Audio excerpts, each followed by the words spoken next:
My name is Catherine Moore. I'm 35 years old, and I never thought that in the middle of my husband's funeral, I would hear words that would tear my soul apart and change my life forever.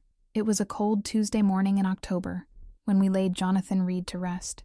The autumn wind cut through the black fabric of my dress as I stood beside his mahogany casket, my hands trembling not just from the Columbus chill, but from a grief so deep it felt like drowning. Jonathan had been my anchor for 12 years of marriage, my steady rock through every storm life had thrown our way. At 37, he was gone too soon, a sudden heart attack that gave us no time to say goodbye, no chance to hold each other one last time. The Methodist church was packed with familiar faces from our neighborhood on Maple Street. Mrs. Henderson from next door had brought her famous casserole, the one Jonathan always said reminded him of his grandmother's cooking. Tom and Sarah Walsh sat in the third pew, their twin boys fidgeting in their Sunday best. Even old Mr. Patterson, who barely spoke to anyone, had shown up in his only suit, the one that still smelled faintly of mothballs. These were our people, the community we'd built our life around, and their presence should have been comforting. Instead, I felt like I was watching everything through a thick pane of glass, disconnected from the world that used to make sense. The pastor's voice droned on about eternal rest and God's plan, but my mind kept drifting to the morning 3 days earlier when I'd found Jonathan collapsed in our kitchen. I could still see the newspaper scattered across the linoleum floor, his coffee mug shattered beside his hand, the smell of burnt toast filling the air because I'd been too busy screaming for help to turn off the toaster. The paramedics had worked on him for what felt like hours. But I knew, somehow, in the deepest part of my heart, I already knew he was gone. My sister Abigail sat in the front row beside me, her 16-year-old son Connor shifting uncomfortably in his chair. Abigail was 28, 7 years younger than me, with the kind of effortless beauty that had always made me feel like the plain older sister. Her dark hair fell in perfect waves, even in the humidity, and her green eyes, so much like our mother's, seemed to capture light in a way that made people stop and stare. I'd always been proud of her, even when our parents died in that car accident 8 years ago, leaving me to help raise her and make sure she finished college. Connor was a good kid, quiet and thoughtful, with Abigail's dark hair and those same striking green eyes. He'd been born when Abigail was just 17, during her senior year of high school. She'd never told us who the father was, claiming it was some college boy she'd met at a party who'd disappeared when she told him about the pregnancy. I'd held her hand through morning sickness, drove her to doctor appointments, and helped her figure out how to balance motherhood with finishing her education. Jonathan had been wonderful about it all, treating Connor like the nephew he'd never had, teaching him how to throw a baseball and helping with homework when math got too complicated. Looking back now, I realized there were signs I should have noticed. The way Jonathan's eyes would linger on Abigail when she laughed, how he always volunteered to pick up Connor from school when Abigail was working late at the dental office, the strange tension I sometimes felt in the room when all three of them were together, like electricity before a thunderstorm. But I'd been so busy being the responsible one, the caretaker, the wife who kept everything running smoothly, that I'd missed what was happening right under my nose. The funeral service felt endless. One by one, people stood to share memories of Jonathan. His college roommate talked about their adventures backpacking through Europe the summer after graduation. His boss mentioned his dedication at the accounting firm where he'd worked for over a decade. Mrs. Henderson tearfully described how he'd shoveled her driveway every winter without being asked. Each story painted the picture of a good man, a loving husband, someone who would be deeply missed. I nodded and smiled weakly at each tribute, playing the part of the grieving widow while inside I felt like I was crumbling into dust. But it was when Pastor Williams asked if anyone else would like to say a few words that my world truly began to fall apart. I felt Abigail shift beside me, saw her straighten in her chair with a sudden determination that made my stomach clench with an inexplicable dread. She rose slowly, her black dress hugging her figure in a way that seemed somehow inappropriate for a funeral, and walked to the podium with the confident stride of someone who had something important to say. "Thank you all for being here today," she began, her voice clear and steady in the hushed sanctuary. Jonathan was special to our family, very special. There was something in her tone, a weight to her words that made the hair on the back of my neck stand up. I watched from my seat in the front row as she gripped the edges of the podium, her knuckles white against the dark wood. "Catherine has been such a devoted wife," she continued, and I heard what sounded almost like pity in her voice. "Always so trusting, so willing to see the best in people, always so naive." The word hung in the air like smoke, and I felt the first stirrings of real fear in my chest. I looked around the sanctuary and noticed that people were beginning to shift uncomfortably in their pews. Mrs. Henderson was frowning, and Tom Walsh was whispering something to his wife. Even Connor looked confused, his teenage face scrunched up as he watched his mother with obvious concern. "The truth is," Abigail said, her voice growing stronger, more confident, "Jonathan wasn't just Catherine's husband. He was also—" She paused dramatically, her green eyes finding mine across the sanctuary, and I saw something cold and calculating there that I'd never noticed before. "He was also the father of my son." The words hit me like a physical blow. I felt the air leave my lungs in a rush, and for a moment I thought I might faint right there in the front pew. The sanctuary erupted in gasps and whispers, the sound washing over me like a wave. I heard Mrs. Henderson's sharp intake of breath, saw Tom Walsh's mouth fall open in shock. But mostly, I saw Connor's face, pale and stricken as the truth of his parentage was revealed, not gently, in private, but here, in front of everyone we knew, at his father's funeral. My hands gripped the wooden pew so tightly I was sure I'd leave marks. 12 years of marriage, 12 years of loving a man I thought I knew completely, 12 years of supporting my sister, of helping raise her son, of building what I believed was a strong, honest family, and all of it, every moment, every memory, every tender word between us, had been built on a foundation of lies. Abigail was still speaking, but her words seemed to come from very far away.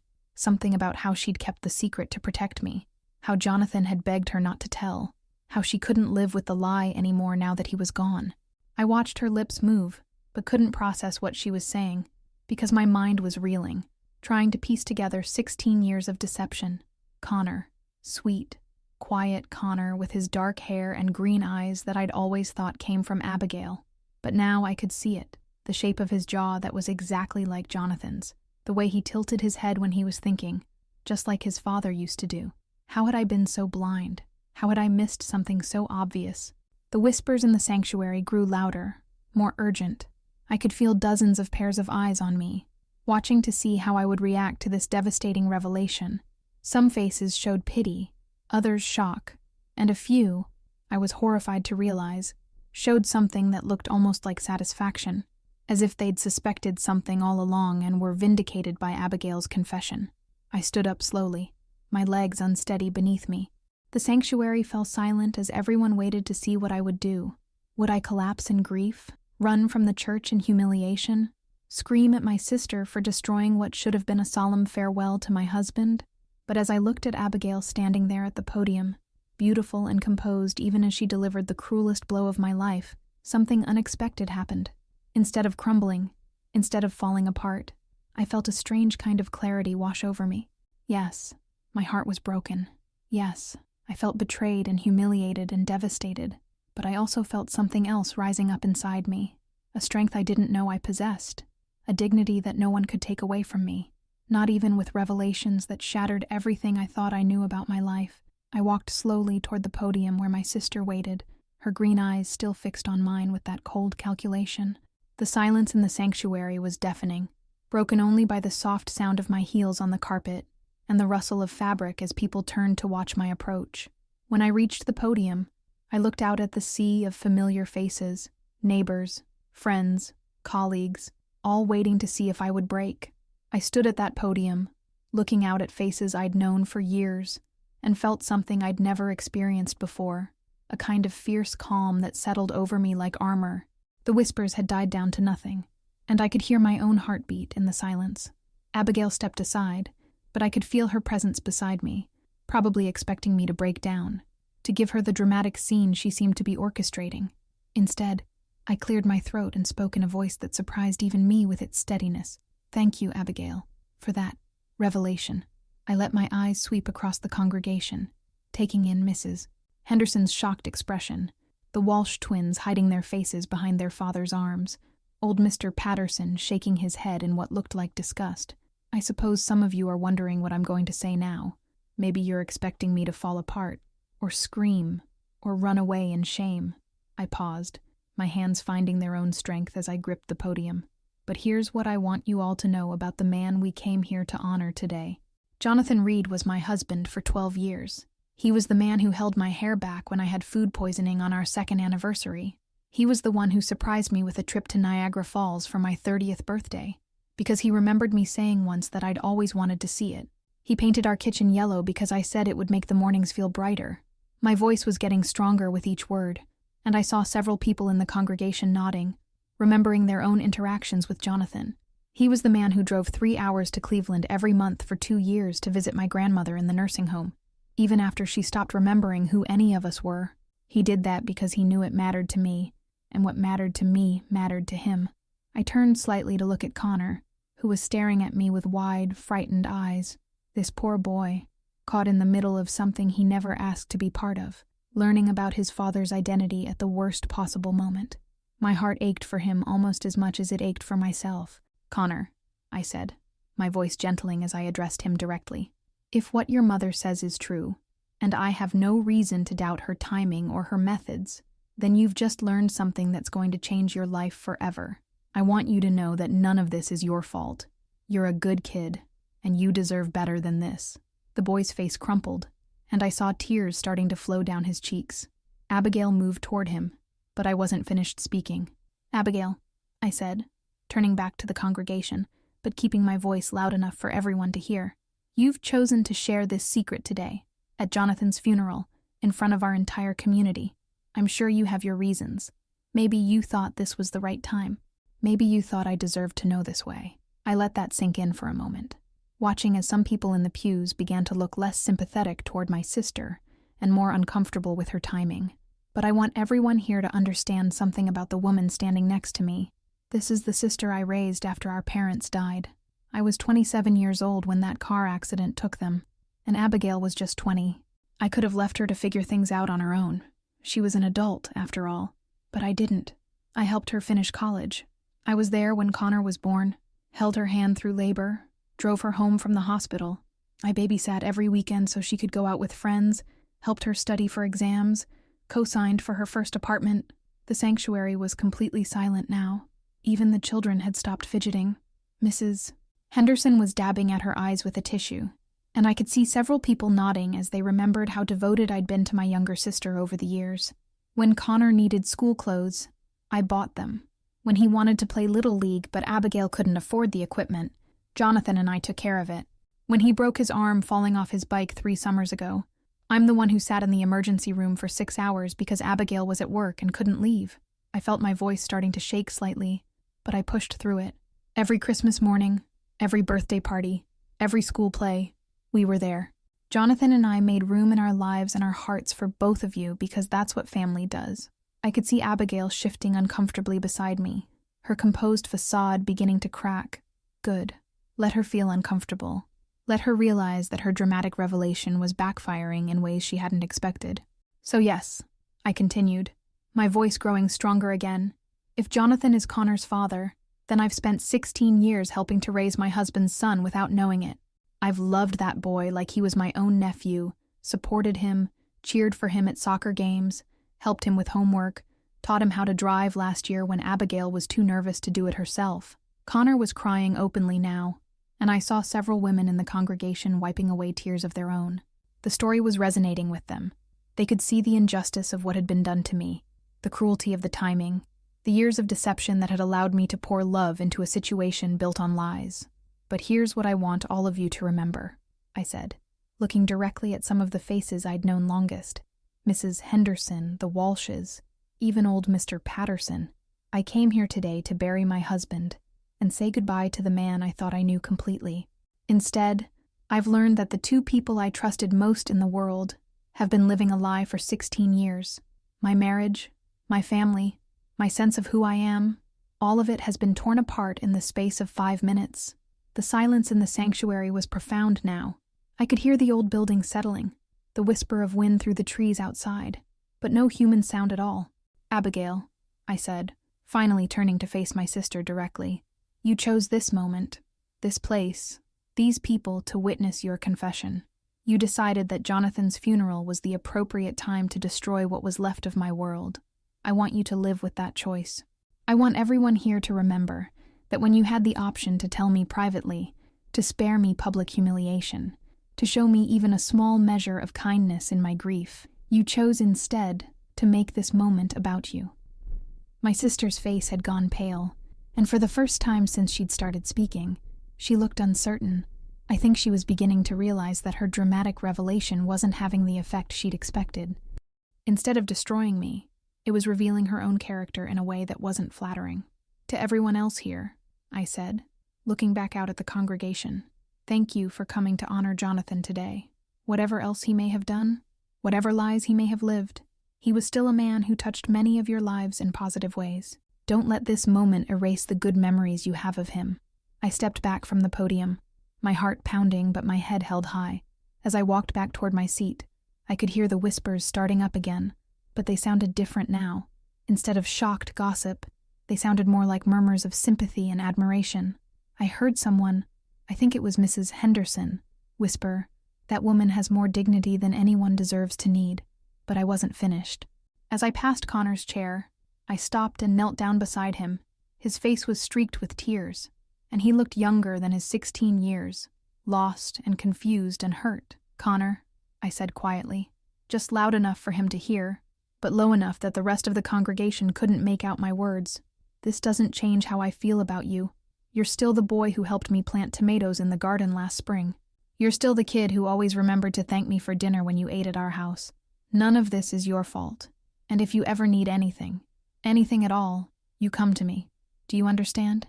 He nodded, unable to speak through his tears, and I reached out to squeeze his hand. Then I stood up and walked back to my seat in the front pew, leaving Abigail standing alone at the podium. Her moment of triumph transformed into something that looked a lot more like public judgment.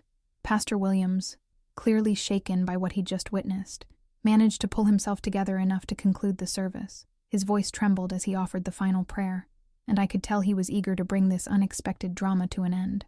The organist started playing Amazing Grace, and people began filing out of the sanctuary, their voices hushed as they discussed what they'd just witnessed. But as I sat there in that front pew, listening to the familiar hymn that Jonathan and I had chosen for our wedding 12 years ago, I felt something unexpected washing over me. It wasn't peace exactly, and it certainly wasn't happiness, but it was a kind of strength I'd never known I possessed, a certainty that I could survive this betrayal, this humiliation, this complete upheaval of everything I'd believed about my life. I had faced down the worst moment I could imagine, stood in front of everyone I knew, and found my voice when I needed it most. I hadn't crumbled, hadn't run away, hadn't given Abigail the satisfaction of seeing me destroyed by her revelation. Instead, I'd turned her moment of cruelty into something else entirely, a demonstration of dignity, of grace under pressure, of the kind of strength that comes from knowing who you are even when everything you thought you knew turns out to be wrong. The funeral home attendants were preparing to move Jonathan's casket to the hearse for the drive to the cemetery. I would follow in the black limousine they'd arranged, with Abigail and Connor beside me for one last, awkward journey. But after that, after we laid Jonathan in the ground and threw dirt over his grave, I would need to figure out what came next, because the woman who woke up this morning was gone forever. In her place was someone harder, someone wiser, someone who had looked betrayal in the face and refused to be broken by it. I didn't know yet what that woman was going to do with the rest of her life, but I had a feeling she was going to be just fine. The ride to Greenlawn Cemetery was the longest 20 minutes of my life. I sat in the back of that black limousine, staring out the tinted windows at the familiar streets of Columbus, while Abigail and Connor sat across from me in complete silence. The leather seats that should have provided comfort felt cold and unwelcoming, and the air conditioning hummed with a mechanical indifference that matched my mood perfectly. Connor kept stealing glances at me, his young face still puffy from crying. I could see him struggling with questions he didn't know how to ask, trying to process the fact that the man he'd just learned was his father was about to be lowered into the ground forever. Abigail, on the other hand, stared straight ahead with a stony expression that I was beginning to recognize as her defensive mask. The confident woman who had stood at that podium and dropped her bombshell was gone, replaced by someone who looked almost diminished. The cemetery stretched out in neat rows of headstones and monuments, some old enough to be weathered smooth by decades of Ohio winters, others so new the grass around them was still patchy and thin. We'd chosen this place together, Jonathan and I, just 2 years ago when his father passed away. I remembered how we'd walked among the graves on a sunny spring afternoon, holding hands and talking quietly about final resting places and eternal peace. Neither of us had imagined that one of us would be back so soon, and certainly not under these circumstances. The graveside service was smaller than the church gathering. Only the closest family and friends had made the drive out here. Maybe 30 people standing in a rough semicircle around the hole that had been cut into the earth with mechanical precision. Mrs. Henderson had come, bless her heart, along with the Walshes, and a handful of Jonathan's colleagues from the accounting firm. Even Mr. Patterson had managed the trip, though I could see him leaning heavily on his walking cane and wincing with each step on the uneven ground. Pastor Williams kept the ceremony mercifully brief. I think he was as eager as everyone else to put this difficult day behind us. He spoke about ashes to ashes and dust to dust, about the hope of resurrection and the comfort of knowing that our loved ones were waiting for us in a better place. The words washed over me like rain on stone, familiar and comforting in their rhythm, but unable to penetrate the strange numbness that had settled over me since my moment at the podium. As the casket was lowered into the ground, I found myself thinking not about eternity or heaven or any of the theological concepts Pastor Williams was sharing, but about the last normal conversation Jonathan and I had shared. It was Sunday evening, just 5 days ago, and we'd been discussing whether to plant bulbs for spring or wait until next year. Such a mundane topic, such an ordinary moment of married life. He'd been reading the sports section while I sorted through seed catalogs, and we'd been comfortable in the way that only couples who've been together for more than a decade can be. I think the daffodils would look nice along the front walk, he'd said, without looking up from an article about the Ohio State football team. Yellow flowers always make you happy. Those were the last words my husband ever spoke to me. Not, I love you. Not, I'm sorry for the lies I've been living. Not, I need to tell you something about Connor. Just a casual comment about daffodils and yellow flowers and making me happy. The irony was almost too much to bear. When it came time to throw dirt onto the casket, I stepped forward with the small shovel the funeral director handed me.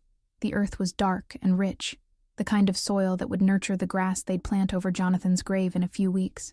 As I let it fall, I whispered words that only I could hear. I hope you found peace, Jonathan. I hope whatever drove you to live, that lie is finally over. Behind me, I heard Connor's sharp intake of breath as Abigail took her turn with the shovel. She threw the dirt with more force than necessary, and I wondered if she was burying her own guilt along with Jonathan's body. When Connor's turn came, his hands shook so badly that most of the earth scattered before it reached the casket.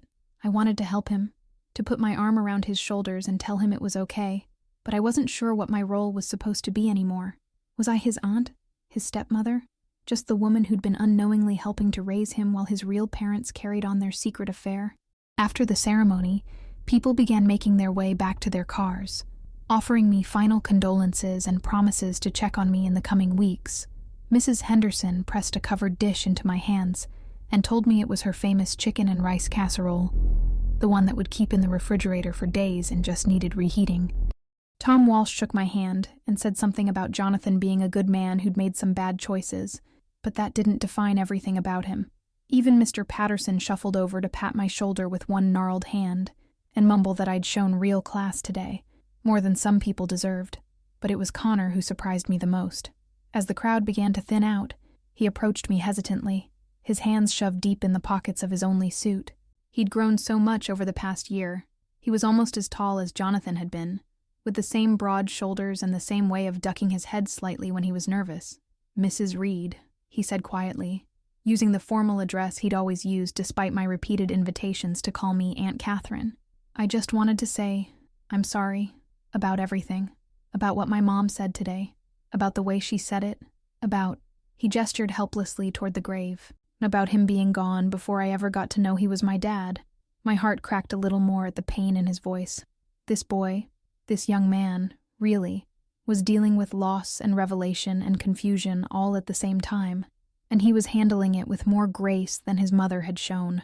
Connor, I said, setting Mrs. Henderson's casserole down on a nearby bench so I could give him my full attention. You don't need to apologize for anything.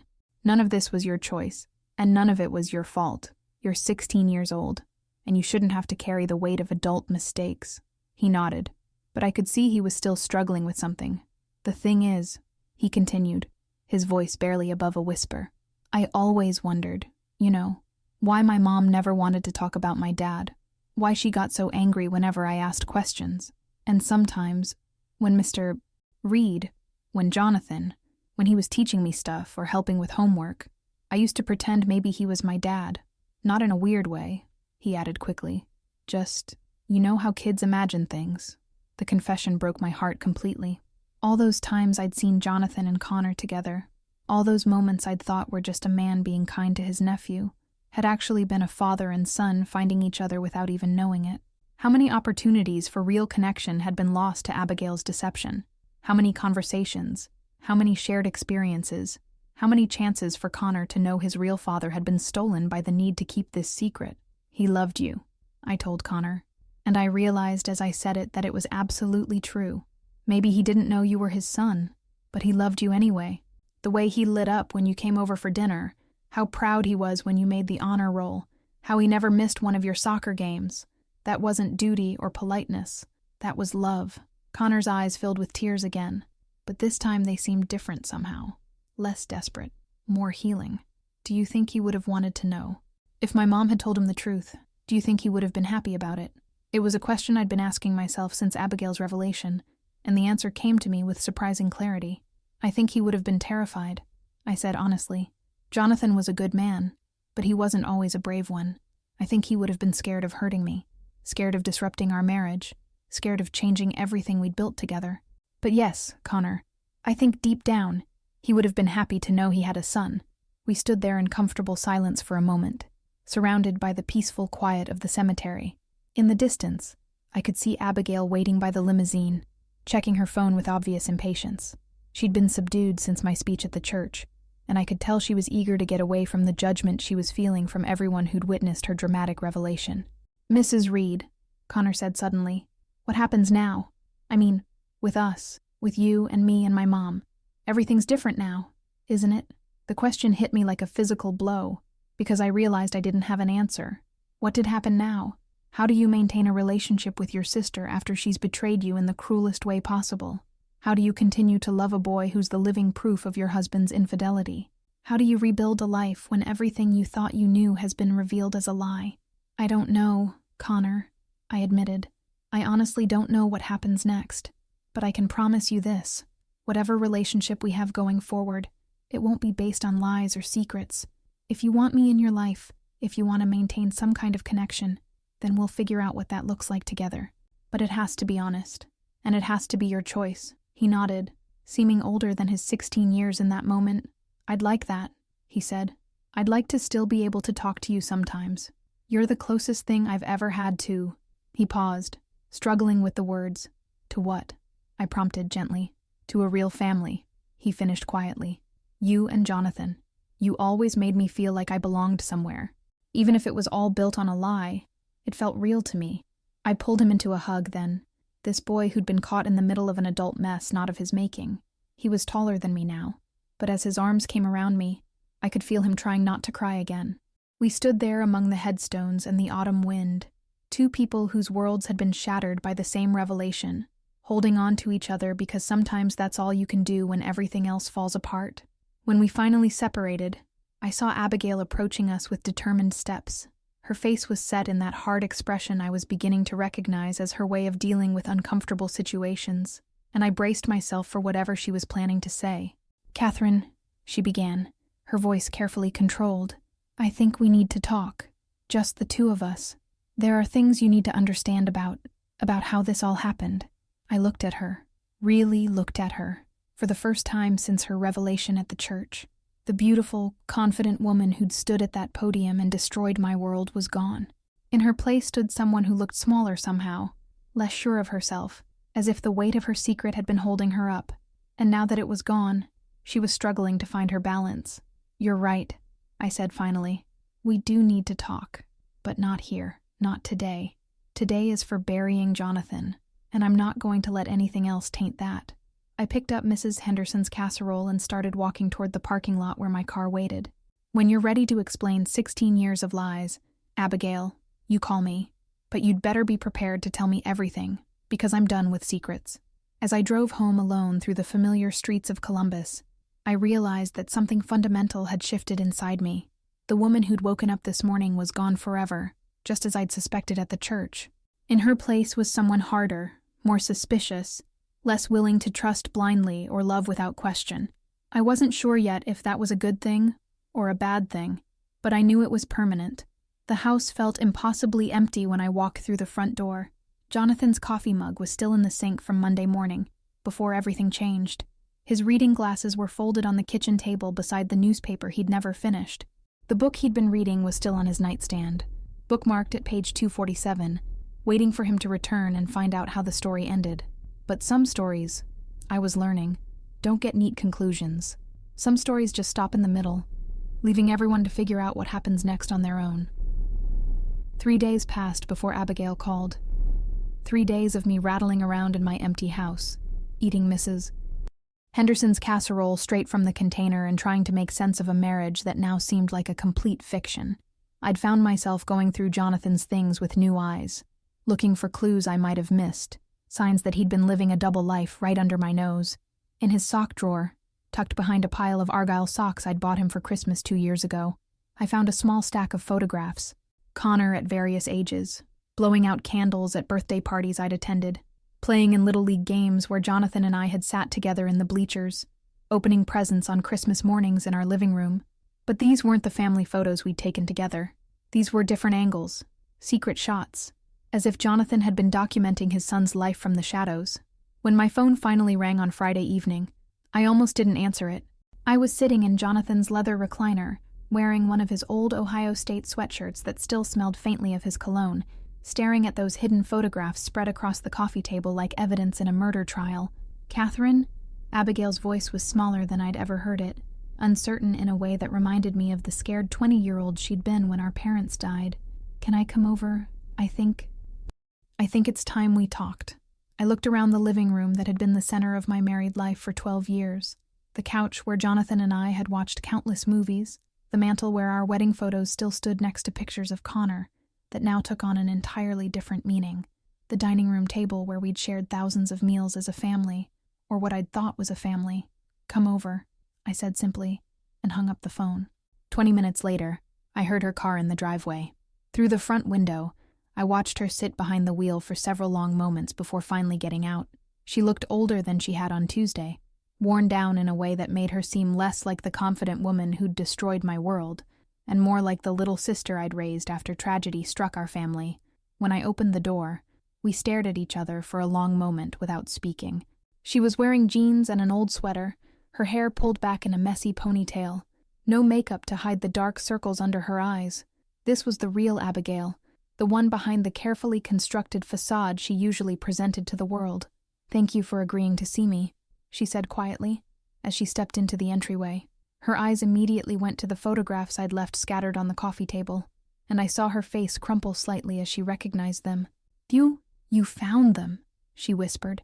"Apparently there were a lot of things to find," I replied, gesturing toward the living room. "Sit down, Abigail. Tell me how this happened.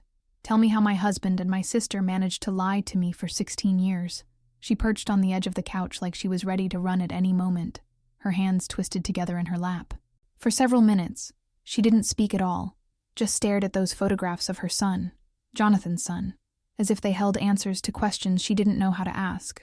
"It started when I was 17, she finally said, her voice barely above a whisper. "You remember how things were then? After Mom and Dad died, you were trying to take care of everything. The funeral arrangements, the insurance, getting me through my senior year of high school. You were drowning, Catherine, trying to be my mother and my sister and deal with your own grief all at the same time." I remembered. Those months after the accident had been the darkest period of my life. I'd been 27, finally feeling like I had my own life figured out, and suddenly I was responsible for a grieving teenager, while trying to process my own devastating loss. "Jonathan was so good to both of us then," Abigail continued.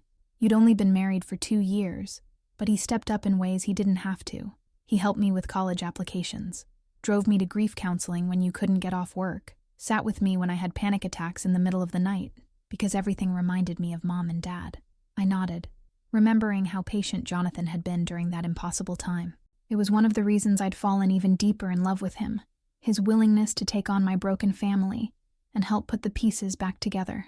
One night in February, you were working late at the insurance office, trying to sort out all the paperwork from the accident. I was having one of my bad nights, crying and scared and feeling so lost. Jonathan found me in the kitchen at 2 a.m, just sitting at the table and falling apart.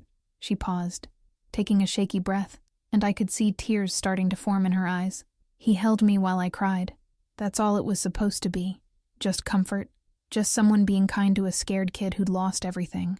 But somewhere in the middle of all that grief and confusion, something shifted. I don't know if it was the way he smelled like safety, or how gentle his hands were when he pushed my hair back from my face, but suddenly, I was kissing him. The words hit me like a physical blow. I could picture it so clearly. My devastated teenage sister seeking comfort from the only stable male figure in her life, my husband trying to be supportive and kind, and a moment of grief and confusion spiraling into something that would destroy everything. What did he do? I asked, though I wasn't sure I wanted to know the answer. He stopped it, Abigail said quickly. He pushed me away and said it was wrong, that I was confused and hurting, and that he was married to you and loved you. He said we could never let anything like that happen again. I felt a flicker of relief, followed immediately by dread, because I knew this couldn't be the end of the story. But it did happen again, I said. She nodded, fresh tears spilling down her cheeks. A few weeks later, you were out of town for that conference in Cleveland, remember? The one where you had to present the quarterly reports? I was supposed to stay with Mrs. Henderson, but I snuck back to the house because I'd forgotten my textbook for a test the next day. I remembered that trip. It had been one of the first times I'd left Abigail alone since the accident, and I'd worried about her the entire weekend. Jonathan was there, fixing that leaky faucet in the guest bathroom. When he saw me, he was angry. Not at me, but at himself. He said he'd been thinking about what had happened, that it was driving him crazy with guilt. But instead of staying away from me, instead of calling you or Mrs. Henderson or doing anything sensible, She stopped, unable to continue. What, Abigail? He told me he couldn't stop thinking about me, that he knew it was wrong and terrible and that he loved you, but that something about comforting me had awakened feelings he didn't know how to handle. The words came out in a rush, as if she'd been holding them back for years. We talked for hours about how impossible it all was, how much we both loved you, how we could never let it happen again. And then you slept together. She nodded, not meeting my eyes. Just that once. Well, I thought it was just that once. We were both crying afterward, both horrified at what we'd done. Jonathan kept saying it was the worst mistake of his life, that he'd betrayed you in the most unforgivable way. We swore to each other that it would never happen again, that we'd take it to our graves. I stood up abruptly, needing to move, needing to do something with the rage and hurt and confusion that was building inside me. I walked to the window and stared out at the street where Jonathan and I had walked hand in hand countless times, where we'd planned our future and talked about growing old together. But it did happen again, I said without turning around. Not for months, Abigail said quietly. We both tried so hard to pretend it had never happened. Jonathan was extra affectionate with you, more attentive than ever. I threw myself into school and started dating that boy from my chemistry class. Remember? Danny Morrison? I remembered Danny. Nice kid, polite, the kind of boy parents hope their daughters will bring home. I'd been so happy when Abigail started going out with him, thinking it was a sign that she was finally healing from our parents' death. But then in May, right before graduation, Danny and I broke up. It was nothing dramatic, just one of those teenage relationships that runs its course. But I was sad about it, and lonely, and you were stressed about work and wedding planning for your friend Sarah's wedding. I turned back to face her, and you went to Jonathan for comfort again. It was the night of Sarah's bachelorette party. You were out with all her friends, and I was home alone feeling sorry for myself. Jonathan came home early from his guys' night because he had a headache, and he found me crying on the couch. We started talking about Danny, and then about Mom and Dad, and then about how guilty we both felt about what had happened between us. She was crying harder now, her words coming between sobs. One thing led to another, and suddenly we were kissing again, and this time neither of us stopped it. It was like all the guilt and confusion had twisted into something else, something desperate and wrong, but impossible to resist.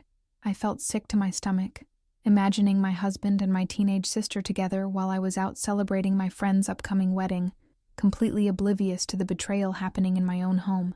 That's when you got pregnant, I said. That's when I got pregnant, she confirmed. And by the time I realized it, I was already 3 months along, and you and Jonathan were so happy, so solid, so perfect together. How could I destroy that?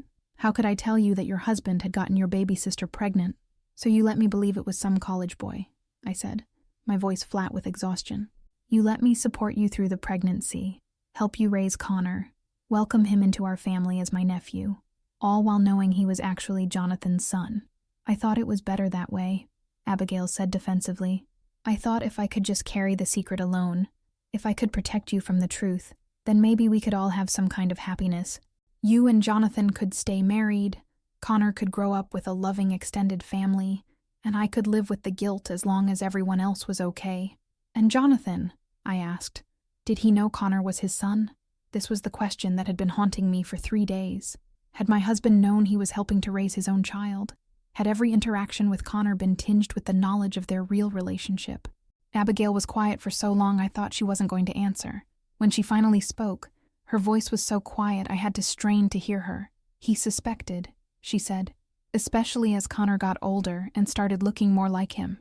There were times when I'd catch Jonathan staring at Connor with this expression of wonder and terror, like he was seeing a ghost, but he never asked me directly, and I never confirmed it. We had this unspoken agreement to never talk about what had happened between us, to never acknowledge that it was anything more than 2 terrible mistakes. 2? I said sharply. It only happened twice? She nodded. That first time in February, and then again in May when I got pregnant.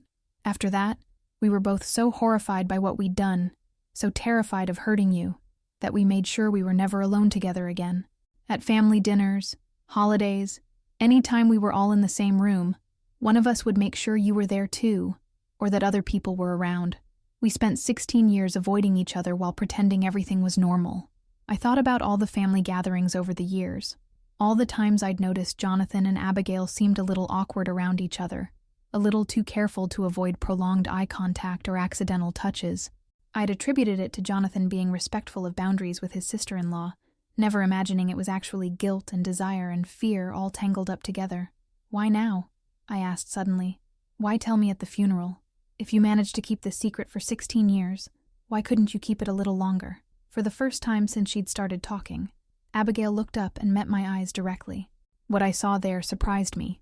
Not guilt or shame, but something that looked almost like relief.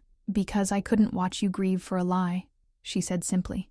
I couldn't sit there and listen to person after person talk about what a wonderful husband Jonathan was, what a devoted family man, what a loss his death was to our little community, knowing that it was all built on deception. You deserve to know who you were really married to, Catherine. You deserve to mourn the real man, not the fiction we'd all been living. The words hung between us like a challenge. Part of me wanted to scream at her, to point out that her timing had been cruel, and her methods had been designed to maximize my humiliation. But another part of me, a part I didn't want to acknowledge, recognized the twisted logic in what she'd done. And Connor? I asked. Did you think about what this would do to him? Finding out his father's identity at his father's funeral? Abigail's face crumpled completely then. That's the part I'll never forgive myself for, she whispered. Connor didn't deserve that. He should have learned the truth years ago, in private, with time to process it and ask questions and maybe even build a relationship with Jonathan while he was still alive. I robbed them both of that chance, and I robbed Connor of the chance to grieve his father properly. She stood up suddenly, pacing to the window where I'd been standing moments before. I've been thinking about it constantly since Tuesday, about all the times Connor asked me about his father, all the lies I told him, all the opportunities I stole from him to know where he came from. I thought I was protecting everyone, but really I was just protecting myself from having to face what I'd done. I watched my sister, this woman I'd raised, loved, supported, and sacrificed for, break down completely as the weight of 16 years of deception finally caught up with her. And despite everything, despite the betrayal and the lies and the public humiliation, I felt a flicker of the old protective instinct I'd carried for her since our parents died. Abigail, I said quietly, what happens now? Where do we go from here? She turned back to me with red, swollen eyes. I don't know, she admitted. I know I don't have the right to ask for your forgiveness. I know I've destroyed everything between us, probably forever. I needed you to understand that it wasn't casual, wasn't careless. It was 2 people making terrible decisions during the worst period of our lives, and then spending 16 years trying to live with the consequences. I looked at her standing there in my living room, this woman who was both a stranger and the little sister I'd helped raise, and realized that nothing she'd told me tonight had made anything better. If anything, understanding the full scope of the deception, the years of careful avoidance, the unspoken agreements, the way they'd both watched Connor grow up knowing he was Jonathan's son but never being able to acknowledge it, made everything hurt worse. But it also gave me something I'd needed, the truth. Finally, completely, devastatingly, I knew the whole truth, and now I had to decide what to do with it. 2 weeks after that conversation with Abigail, I did something I'd never done in my entire adult life. I took a vacation by myself, not a weekend getaway or a business trip, but a real vacation. 2 weeks in a cabin I rented in the mountains of West Virginia, far enough from Columbus that I couldn't run into anyone I knew, isolated enough that I could think without interruption. The cabin was simple, almost rustic, with a stone fireplace and windows that looked out over rolling hills, covered in autumn maples and oaks. The leaves were at their peak, brilliant reds and golds that took my breath away every morning when I stepped onto the wraparound porch with my coffee. It was the kind of place Jonathan and I had always talked about visiting, but never quite got around to booking. I spent those 2 weeks walking mountain trails, reading novels I'd been meaning to get to for years, and having the kind of deep, honest conversations with myself that are only possible when you're completely alone with your thoughts. By the time I drove back to Columbus, I'd made some decisions that would have surprised the woman I'd been a month earlier. The first thing I did when I got home was call a real estate agent. "I want to sell the house," I told Rebecca Martinez, the same agent who'd helped Jonathan and me buy the place 8 years ago, "as soon as possible." "Oh, Catherine," she said, her voice full of the careful sympathy everyone had been using with me since the funeral. "Are you sure? I mean, with everything you've been through, maybe you shouldn't make any big decisions right away." "Grief can—" "I'm not grieving anymore," I interrupted, and realized as I said it that it was true. At least, not the way everyone expects me to be. I'm done living in a house full of lies and half-truths and memories that don't mean what I thought they meant. I want to start fresh somewhere new. Rebecca was quiet for a moment, probably trying to figure out how to respond to a widow who wasn't following the expected script of clinging to familiar surroundings. "Okay," she said finally. "I can have the paperwork ready by tomorrow. The market's been good lately, and it's a lovely house in a great neighborhood. I think we can move it fairly quickly." The second call I made was to Connor. He answered on the third ring, his voice cautious in the way teenagers get when they're not sure if they're in trouble. "Mrs. Reed, is everything okay?" "I'm fine, Connor. Better than fine, actually. I wanted to talk to you about something important. Are you free this afternoon? Maybe we could meet at that coffee shop on High Street where you used to do homework sometimes." We met at 3 o'clock at Crimson Cup Coffee, a little place near the Ohio State campus where Connor had spent countless hours over the years, usually with a textbook open and a complicated drink he was too young to need, but old enough to enjoy. He looked older somehow, more serious, as if the revelations at his father's funeral had forced him to grow up faster than any 16-year-old should have to. "How are you doing?" I asked after we'd gotten our drinks. Black coffee for me, some elaborate caramel creation for him that reminded me painfully of Jonathan's sweet tooth. "I don't know," he said honestly. "Everything feels different now. When I look back at all those times Jonathan, my dad, was helping me with stuff or teaching me things, I keep wondering if he knew, if he was trying to be a father to me without being able to say it out loud." "I think he was," I said gently. "I think he loved you from the beginning, even when he didn't know for sure you were his son, and I think keeping that secret probably broke his heart a little more every day." Connor nodded, staring down into his coffee cup. "Mom's been weird since the funeral. She keeps trying to apologize to me for how everything happened, but also trying to explain why she kept it secret for so long. I get why she did it, I guess, but it still hurts that I never got to know him as my real dad. That's actually what I wanted to talk to you about," I said, pulling a manila envelope from my purse. "I found some things when I was going through Jonathan's belongings. Things I think you should have." I slid the envelope across the table to him, watching as he opened it with curious fingers. Inside were the photographs I'd found in Jonathan's sock drawer, along with some other items I'd discovered during my 2 weeks of cleaning and sorting. Report cards Jonathan had apparently asked for copies of, programs from Connor's school plays, even a few drawings Connor had made as a young child that I remembered giving to Jonathan when Connor had proudly presented them to us after family dinners. He kept all of this, Connor whispered, flipping through the photographs with wonder.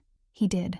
I think he was documenting your life the only way he could, collecting proof that he had a son, even if he couldn't acknowledge you publicly. I watched Connor's face as he studied a picture of himself at age 10, gap-toothed and grinning after hitting his first Little League home run. There's something else, too. I've been to see a lawyer about Jonathan's estate. Connor looked up sharply. Mrs. Reed, you don't have to. Yes, I do, I said firmly. Jonathan died without a will, which means everything goes to me as his surviving spouse. But that's not right, Connor. You're his son. You deserve to inherit from your father. The boy's eyes filled with tears. But legally, I'm not. My birth certificate says. We can fix that, I interrupted. With DNA testing and legal documentation, we can establish paternity posthumously. It's complicated, but it's not impossible. I want to split Jonathan's life insurance and savings between us, half for you, to help with college and whatever else you need as you grow up, and half for me to start over with. Connor stared at me in shock. Why would you do that? After everything that happened, after what my mom did to you, why would you want to help me? I reached across the table and covered his hand with mine. Because you're the only good thing that came out of this whole mess. Connor, you're a wonderful young man who got caught in the middle of adult mistakes, and you deserve to be acknowledged as Jonathan's son in every way that matters, including financially. We sat in comfortable silence for a few minutes while Connor processed what I'd told him. Finally, he looked up with an expression that was equal parts gratitude and confusion. What about my mom? He asked quietly. Are you ever going to forgive her? It was a question I'd wrestled with during my 2 weeks in the mountains, walking those trails and staring into the fire at night. I don't know, I said honestly. Maybe someday. But right now, I need distance from her. I need time to figure out who I am when I'm not being the understanding older sister who fixes everyone's problems. She misses you, Connor said. She cries a lot when she thinks I'm not looking. I'm sure she does. And maybe in a few years, we'll be able to have some kind of relationship again. But it won't be the same as it was before, Connor. Too much damage has been done for us to go back to the way things were. He nodded, seeming to understand that some wounds are too deep to heal quickly, if at all. There's one more thing, I said, pulling a business card from my purse. I'm selling the house and moving to Portland, Oregon. I have a job opportunity there, and I want to start fresh somewhere new, but I don't want to lose touch with you completely. This is my new phone number and my email address. If you ever need anything, if you want to talk, if you just want someone to remember your father with you, I want you to call me. Connor took the card with trembling fingers. You're really leaving Columbus. I am. There are too many memories here. Too many places where I have to pretend everything is fine when it's not. I need to go somewhere where I can figure out who Catherine Reed is when she's not defined by other people's secrets. 3 months later, I was standing in the living room of a small craftsman house in Portland's Hawthorne district, surrounded by boxes and thinking about how strange it was to start over at 35. The house was nothing like the suburban colonial Jonathan and I had shared. It had hardwood floors and built-in bookshelves and a kitchen with windows that faced west, so I could watch the sunset every evening while I cooked dinner for one. My new job at a nonprofit that helped women transition out of domestic violence situations was challenging in ways my old insurance office work had never been. Every day, I met women who'd had to rebuild their lives from scratch after discovering that the men they'd trusted had been lying to them, manipulating them, living double lives that left their partners questioning everything they thought they knew about reality. I was good at this work in ways that surprised me. Something about my own experience with betrayal and reconstruction seemed to resonate with these women, and they responded to my combination of empathy and practical no-nonsense advice. I'd learned how to listen without judgment, how to help someone see their options without making decisions for them, how to be supportive without being controlling. On a rainy Thursday evening in February, almost 6 months after Jonathan's funeral, I was making dinner when my phone rang. Connor's name appeared on the screen, and I smiled as I answered. "How's Portland?" he asked, and I could hear the smile in his voice. "Wet," I said, laughing, but in a good way. "How are you doing? How's your mom?" "She's okay. Still working at the dental office. Still trying to figure out how to talk to me about everything. We're getting better at it, I think. Slowly." He paused, and I could hear music in the background. "I got accepted to Ohio State for next fall. Pre-med track." "Connor, that's wonderful," I said. genuinely thrilled for him. Your father would be so proud. He always said you had the brains to be whatever you wanted to be. Thanks to the inheritance money you set up, I'll be able to go without taking out too many loans. I still can't believe you did that for me. You earned it, I said firmly. And Jonathan would have wanted you to have it. We talked for another 20 minutes about his classes, his college plans, a girl he'd started dating who shared his love of science fiction movies. It was the kind of ordinary conversation that felt extraordinary because of everything we'd been through together. Mrs. Reed, he said, as we were getting ready to hang up. You can call me Catherine now, Connor. I think we've been through enough together to be on a first-name basis. Catherine, he said, testing out the name. I wanted you to know that even though everything about how I found out was terrible, I'm glad I know the truth now. And I'm glad you're in my life, even if it's complicated. After we hung up, I sat in my living room with a cup of tea and thought about the woman I'd been a year ago. That Catherine had been defined by her relationships, Jonathan's wife, Abigail's sister, the responsible one who held everything together. She'd been kind and generous and self-sacrificing, but she'd also been naive in ways that had left her vulnerable to deception. The woman I was now was harder, more cautious, less willing to trust blindly or give endlessly without asking for anything in return. Some people might see that as damage, as a loss of innocence that should be mourned, but I saw it as wisdom earned through pain, strength forged in the fire of betrayal and humiliation. I'd learned that love without honesty is just a beautiful lie waiting to destroy you. I'd learned that family bonds don't excuse cruelty or justify deception. I'd learned that sometimes the kindest thing you can do is walk away from people who claim to love you, but treat you with anything less than complete respect. Most importantly, I'd learned that I could survive having my entire life torn apart and still find ways to build something beautiful from the pieces. Last week, I'd gotten a letter from Abigail, the first direct communication we'd had since that conversation in my living room 8 months ago. She'd written to tell me she was thinking about moving away from Columbus too, maybe to Cleveland or Cincinnati, somewhere she could start fresh without carrying the weight of everyone's judgment about what she'd done. I know I don't deserve your forgiveness, she'd written in her careful handwriting, but I hope someday you'll be able to think of me with something other than anger. I hope you'll remember that despite everything. I always loved you, and I'm grateful for everything you did for me when we were younger. I'm sorry I repaid your kindness with such terrible betrayal.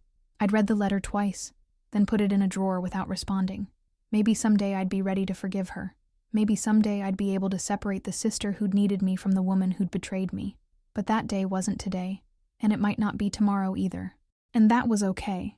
I'd learned that forgiveness wasn't something you owed people just because they were family, and healing didn't have to include reconciliation with everyone who'd hurt you. As I sat in my Portland living room, listening to the rain against the windows and planning my weekend hike in the Columbia River Gorge, I realized something that would have seemed impossible 6 months ago. I was happy.